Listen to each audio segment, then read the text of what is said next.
세일트리온 헬스케어 3분기 진짜 어닝 쇼크가 맞을까? 4분기와 내년에도 기대 이하인가? 세일트리온 오늘 마이너스 3.65% 하락세를 보였습니다. 헬스케어는 마이너스 5.61% 급락하는 모습이었고요. 제약은 마이너스 2.38% 하락세를 보였습니다. 헬스케어의 낙폭이 컸는데요. 그 이유에 대해서 잠시 후에 살펴보기로 하겠습니다. 세일트리온도 장대 음봉의 모습이 연출이 되면서 결국은 고점대에서 내려오는 이러한 모습이 나타나고 있고요. 제약은 금요일 상승에 바로 똑같이 옆에 음봉을 붙이면서 양봉 음봉의 형태가 나타났는데요. 내일 여기서 크게 밀리지 않으면요, 제약은 재상승 가능성이 높아지는 일봉의 모습으로 해석을 할 수가 있겠습니다. 오늘 이 시간에는요, 헬스케어가 지난 금요일 장 끝나고 실적을 발표를 했잖아요. 일요일날 방송에서 언급을 드렸듯이 예상치 이하의 실적이 나왔는데 시장이 어떻게 받아들일 것인가, 이런 부분이었는데요. 오늘 시장에서는 악재로 받아들이면서 큰 폭의 하락세가 연출이 되었습니다. 이에 대해서 살펴보는 시간을 가져보기로 하겠습니다. 세일트리온 헬스케어의 3분기 실적 발표 내용을 살펴보게 되면요, 실제적으로 지난 2분기보다 매출액은 조금 못 미치는 상황이었잖아요. 4.4% 못 미치는 상황이었고요. 그리고 영업이익도 지난 2분기에 비해서 2.2% 정도 부족한 상황이 나타났고요. 반면에 환율 효과로 인해서 순이익만 크게 늘어나는 모습이 나왔는데, 우선 환율 효과이기 때문에 영업과 관계없는 부분들이잖아요. 따라서 주가와는 관련성이 적다, 이렇게 봐야 되는 것이고요. 그리고 또 한 가지는요, 시장의 컨센서스잖아요. 컨센서스보다도 못하는 수치들이 나왔다는 것이죠. 이에 따라서 이 부분에 대해서 시장이 오늘은 크게 악재로서 반영을 한 상황인데요. 이러한 부분들이 지속이 될 것이며, 또한 4분기 실적도 기대하기 어려운 것인가, 이런 부분에 대해서 살펴보기로 하겠습니다. 먼저 3분기 실적에 있어서 제품별로 따져봤을 때는요, 결국은 트룩시마 때문에 그런 것이다, 이렇게 볼 수가 있는 것이잖아요. 북미 쪽에서의 트룩시마 가격 인하가 나왔다, 이런 이야기가 되는데요. 실제적으로 미국 시장에서 리툭산 바이오시밀러 시장인데요, 트룩시마가 퍼스트 무브로 들어갔잖아요. 테바를 통한 간접 판매를 하고 있는 상황이고요. 9월달 기준으로 시장 점유율은 27.6%입니다. 그 다음에 두 번째 주자로 들어간 것이 화이자잖아요. 화이자가 현재 36.7% 시장 점유율로서 바이오시밀러 쪽에서는 두 번째로 들어갔지만 1등을 차지를 하고 있는 것이죠. 그리고 세 번째로 들어간 것이 암젠인데요. 암젠이 지금 시장 점유율이 3.7% 정도밖에 되지 않는 상황이죠. 트룩시마 쪽에 매년 3분기만 되면은 이러한 변동성이 나타나잖아요. 이것은 결국은 암젠 아니면 화이자 쪽에서, 아니면 둘이 합쳐서든 간에 제품 가격을 인하를 한다는 것이죠. 인하를 하기 때문에 세일트리온 입장에서도 트룩시마 입장에서도 시장 가격을 따라갈 수밖에 없는 것이잖아요. 이런 측면에서의 변동성이 계속적으로 나타나고 있는데요. 그렇다면은 이 부분을 테바를 통하지 않고 직접 판매를 하면 어떻게 될 것이냐, 이런 부분인데요. 직접 판매를 한다 해도 큰 차이는 없다는 사실이죠. 물론 약간의 차이는 있을 수 있습니다. 그러나 판매 방식을 바꿈으로 인해서 이걸 메꿀 수는 없다는 것이죠. 화이자나 암젠의 경우에는 가격 인하를 한다 하더라도 제품군들이 워낙 많잖아요. 그렇기 때문에 회사 전체 측면에서는 제품 하나의 단가를 낮춘다 해가지고 별 영향이 없다는 것이죠.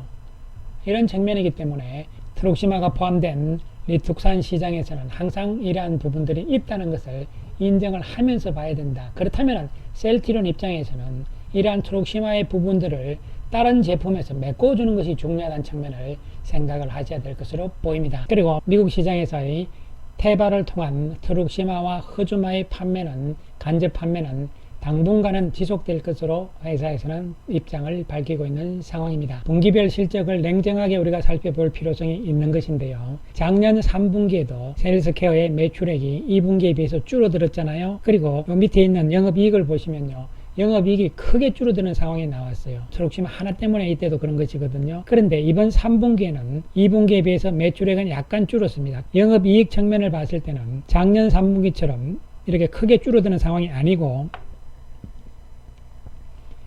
약간만 줄어드는 상황이 나왔잖아요. 그것은 결국은 트룩시마를 메꿔줄 수 있는 유럽에서의 램시마 SC와 미국에서의 램시마의 성장이 이를 메꿔줬다는 측면에서는 긍정적으로 볼 수가 있는 것이죠. 그렇다면 앞으로 다른 제품 쪽에서 충분히 메꿔줄 수 있다는 측면은 긍정적으로 당연히 해석을 해야 되는 부분이죠. 이에 따라서 오늘 신한투자증권에서는 셀트리온 헬스케어에 대한 자료를 냈는데요. 목표 가격을 10만 9천 원으로 상향을 했습니다. 그리고 직판에 대한 우려를 불식시킨 3분기 실적이었다, 이런 이야기가 되는 것이고요. 3분기 실적 부정적 변수들에도 컨센서스에 부합하는 호실적을 달성했다. 미국 직판 비용 증가에 대한 우려는 이번 3분기 실적으로서 잠재울 전망이다, 이렇게 이야기를 하고 있습니다. 이에 대해서 구체적으로 살펴보기로 하겠는데요. 신한투자증권에서는 컨센서스에 부합했다고 이야기를 하는데요. 실제적으로 컨센서스는 5,358억이었잖아요. 매출액이. 그러나 실제적으로는 4,964억이었습니다. 따라서 컨센서스에 비해서 7.4% 모자라는 숫자였고요. 영업이익 역시 6.6% 모자라는 수치였죠. 그러나 두 자릿수가 아니기 때문에 이 정도 모자라는 컨센서스는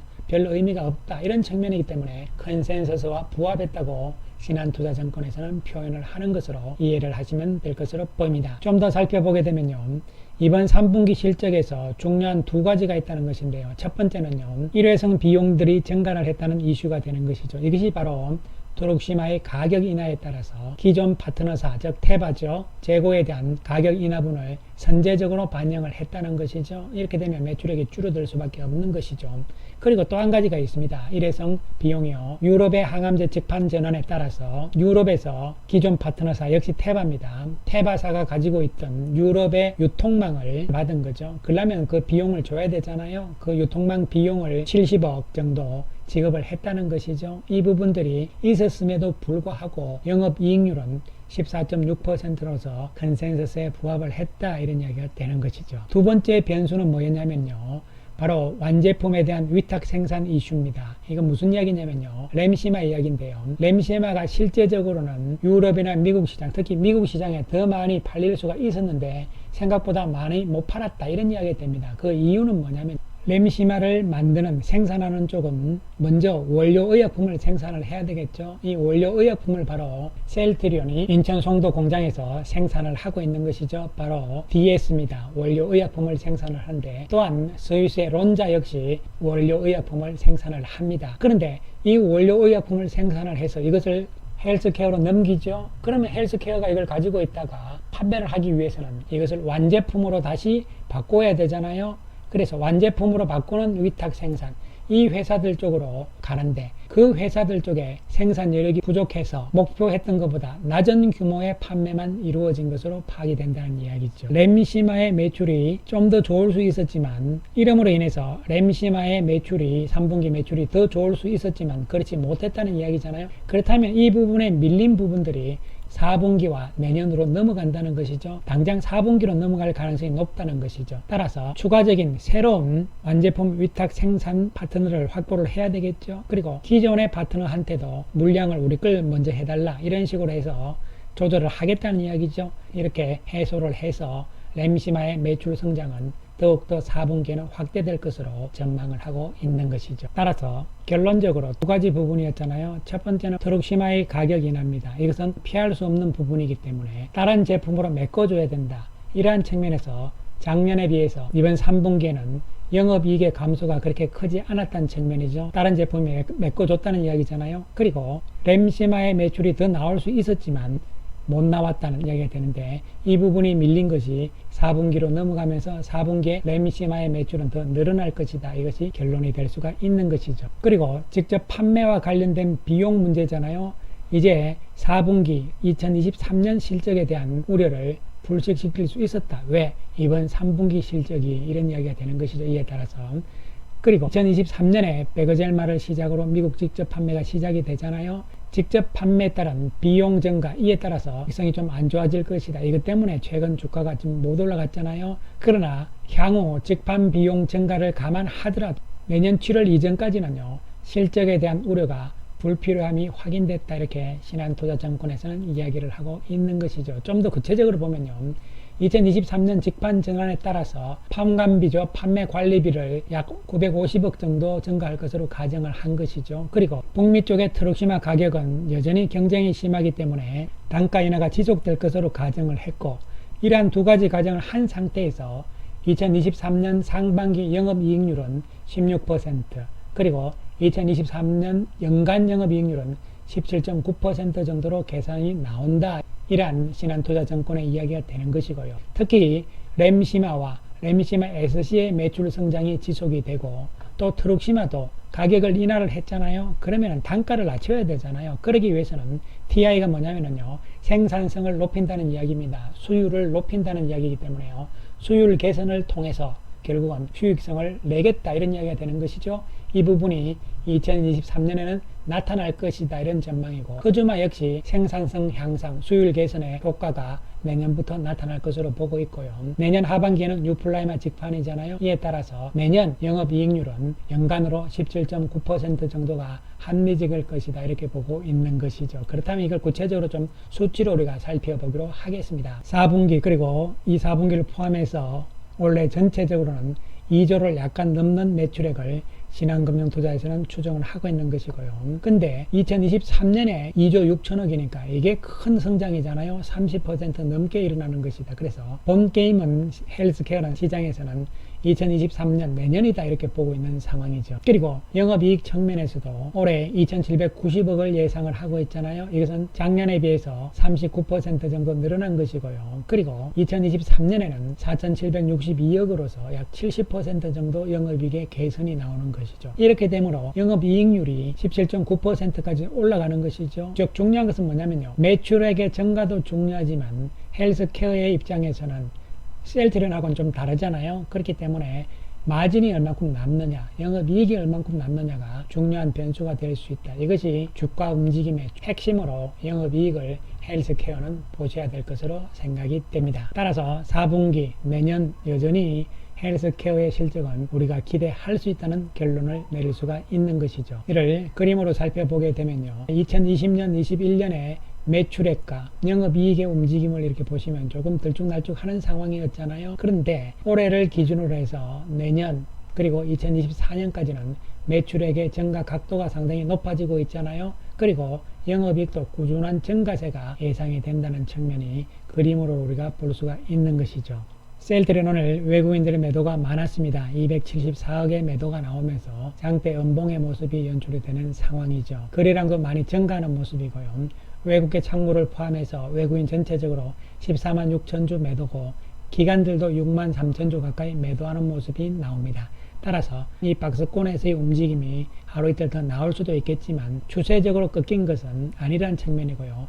이 저점을 조금 이탈해도 큰 문제는 없다 이런 측면에서 접근을 할 수가 있겠습니다. 이거 손바뀜 현상으로 봐야 되기 때문이죠. 또한 헬스케어는 외국인들이 449억의 매도가 나오면서 음봉의 몸통이 상당히 큰 모습이 연출이 되고 말았습니다. 그리고 이렇게 됨으로 인해서 앞에 고점대 바로 돌파를 하다가 다시 밀리잖아요. 이러면 시간을 좀 끌 수 있는 상황이 될 수밖에 없는 측면이지만 결코 어닝 쇼크가 아니고 4분기와 그리고 내년 기대감은 남아있다는 측면에서는 다시 폭락이다 이런 개념은 아닐 것으로 생각을 할 수가 있겠습니다. 한편 제약은 조금 다른 모습이죠.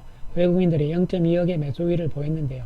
어제 양봉에 바로 음봉을 붙여놓은 상태입니다. 금요일 시가보다 주가는 내려가지 않았어요. 그런 상황이기 때문에 잘 버티는 모습이었다 이런 측면이고요. 외국인들이 소폭이긴 하지만 매수 위 매도를 하지 않은 모습이다 이렇게 볼 수 있는 것이죠. 상대적으로 제약은 그동안 소외됐기 때문에요. 크게 또 밀릴 것도 별로 없는 측면으로 접근이 될 수가 있겠습니다. 한편 시장은 오늘 소강 상태의 모습이었죠. 약보합 상태로 양시장이 마감이 되었고 외국인들은 거래소에서는 1476억의 매수 우위였지만 코스닥에서는 매도하는 모습이었고요. 기관들은 양시장 모두 모습이 연출이 되었습니다. 셀트리온 그룹 세 종목 모두 단기적으로는 조정 기간이 또 나올 수밖에 없는 상황이죠. 그러나 셀트리온도 그리고 헬스케어도 앞으로의 4분기 실적과 내년 실적에 대해서는 문제가 없다는 측면이잖아요. 따라서 3분기 실적은 이제 다 지나간 거예요. 지나간 거기 때문에요. 이에 대한 후폭풍이 내일도 조금 더 있을 수는 있겠지만 길지는 않을 것이라는 측면에서 접근을 하면서 조금 더 우리가 상황을 지켜보자는 말씀 드리겠습니다. 감사합니다.